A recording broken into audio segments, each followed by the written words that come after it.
দিদি, পতাকায় মোদের কয়টি রং আছে? শিক্ষক এসে শুধালেন এসে দ্বিতীয় শ্রেণীর কাছে।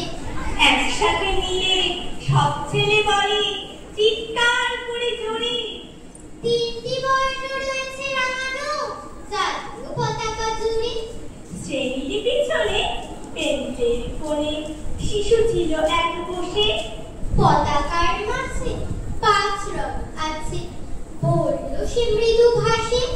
কথা তার শুনে বাকি শিশুগণে হেসে খায় লুটোপুটি।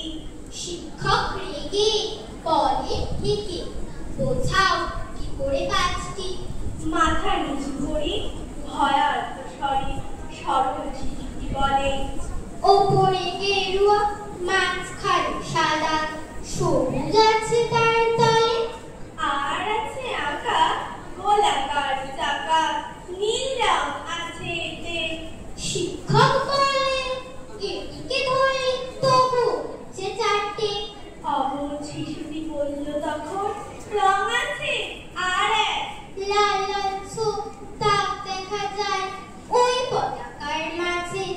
বাবাকে যখন আনলে ওরা কফিনের ঢাকা খুলে, জড়ানো রয়েছে দেহখানা তার পতাকা আর ফুলে। রক্তের দাগে ছিল লাল চোখ ওই পতাকার মাঝে। এই নিয়ে মোট হলো 5টি, এবার তো ঠিক আছে। সরল শিশুটির জবাবখানি কাঁপিয়ে দিল মুখ। অশ্রু এলো নয়ন ধরে, শুকনো হলো মুখ। আমাজও যারা দেশের জন্য করছে বলিদান, স্বাধীনতার শহীদ সহ তাদের অমর প্রাণ। হয়েছে স্বাধীন পেরিয়ে গেছে 70টি বছর।